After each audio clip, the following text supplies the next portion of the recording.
Electrical update time. We've done a lot of wiring all week here. This would be a rough-in, so you don't have outlets or fixtures or anything. Everything has just been plumbed with wire, which you do, by the way, after plumbing, or I normally do it after plumbing. Especially in this case because as we discussed, the plumbing has to have, not only has to have drainage fall so that gravity takes water away, but I actually want water supply to have fall to all the equipment and back out from whence it came, because I want to be able to drain this property seasonally. So because you always have finite locations in space, you do plumbing first because you have to have fall, and then electricity can go up and down and back. You just end up using more wire to get around stuff, and you end up consuming a little more wire, but you can go any which way you want in any direction with electrical wire, and you don't have to factor in gravity. So I do it, and most people that know what they're doing do it after plumbing. Also, you don't want to, what's the word I want? You don't have to move anything. So, that's the case. That's the whole point of it, is you can know whether the plumbing is solved, and then you can move on to electrical, and that you'll have to just work around plumbing, and that'll be fine. This is our utility room that you access through the refrigerator location. It'll be a 36-inch side-by-side, I believe, or maybe a French door style, but either way, it's going to be sent into the cavity kind of flush with the cabinets, which would be a nice way to get some space out here. The cabinets will start here. There'll be an opening, just next to the fridge, and the fridge that we spec'd out is taller than this, so it'll fit that opening kind of real nice. And it does come over this way a ways. Now, I made the opening a bit larger still because I actually should have built this wall out of 2x6, and what I'm going to do what's called packing it out now. I'm just going to rip 2-inch pieces of 2x4, and I'm going to just add to all of these to get out to a 5.5. As well as make a big framed opening. It'll be easier to see over here. It'll be mostly like a window opening, the way that window opening is framed there. It'll just be a big space here with a 2x6 depth, which is 5.5, and that will be where the water comes in from the jet pump. And then it'll go through 1, 2, 3 canister filters, so a larger micrometer filter, a smaller micrometer filter, and a carbon filter to kind of polish the water. And then it'll go through a tube.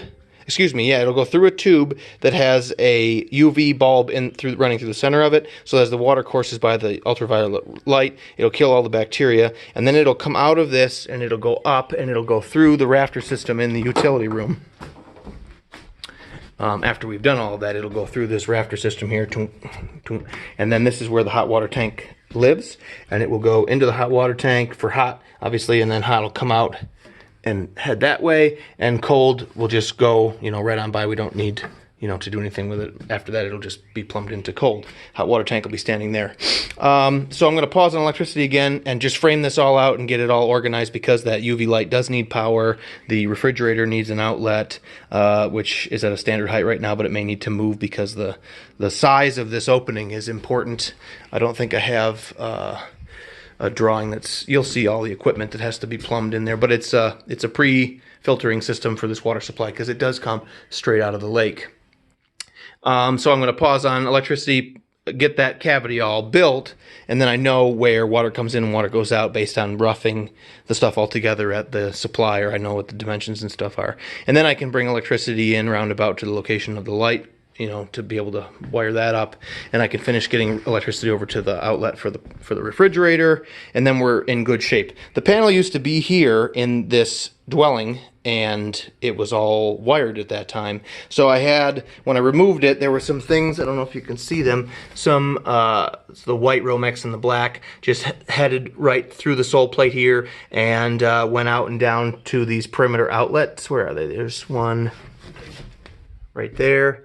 There's outlets that go all the way down the sole plate in here, and then there's an exterior outlet outside on the wall. That's that circuitry. Oh, and the white that goes down there, I went underneath and looked, and it comes over here, and it comes up in the middle. Here it is, in the middle of the floor into the kitchen island. So I didn't want to rewire any of that, and you can't do a junction or connect up to it to get to our new panel location without being in a box. So the utility room is a perfect place to have. It's not a sub panel, it's a junction box, but we have power coming in. The orange comes in for the hot water tank, so then the hot water tank will have conduit that goes to that junction box, which is how we will hardwire that in. The jet pump comes up there in gray from outside. That electricity goes down to the jet pump. So that comes into the junction box and heads back to the panel. We're able to get everything in the junction box, and this equipment that's in this room will go in there. And I also might jump out of that and just put an outlet in here on this circuit as well. And then there's a light switch. When you pull the refrigerator out, you can hit the light switch and this light will come on. That's separate. I really can't stand when people put lights in a room on the same circuitry, even if it makes sense in every other way as other circuitry and equipment. Because when you have a breaker pop or something else like that, of course you're going to discover at the panel that that's what happened. But the last thing you want is to be standing in the dark or to have to go get a flashlight when there's no good reason for the light to be off. So we'll just put that on another circuit, which it is. And then on this side, the outlets throughout the kitchen are on their own circuit. And the lights overhead, which will be like gooseneck things, and the lights up on that beam will be wired. That's one of the few things that's left. I have nowhere to hide it, so I had to get some underground rated 212, size number 12 wire, 2 conductor with a ground, because it's dark gray. And I'll just run it down on this side and over and down into the wall here where the switch is here, pow. And this is wiring to those lights, and this is a home run to the panel with power. So then when the pendant lights come in, there'll be 3 wires here, and then you'll be able to 1, 2, turn on the lights over the counter and turn on the pendant lights over the island. And the island will be able to have an outlet on it too if you want to bring the blender over for margarita night and be able to join the party and not have your back to everybody or do anything out here on the island. You'll have power for that. And we're trying to organize it to the best of our ability here. So you get everything, and you get everything around. This stuff all kind of came from that direction. Then we had this other pair or several circuits here, because these are the how does this work? You come in, you turn on the entryway light, which will be up here, right there. You go in the bathroom, you can turn on the fan and the lights and have an outlet here. And there's a sconce there and a sconce here that'll come on together. Or on this side, you have things like the sconce outside, the landscape lights outside, like that little guy right there. There's a bunch of those out here. So you can turn those on over here. And then this stuff is like jet pump.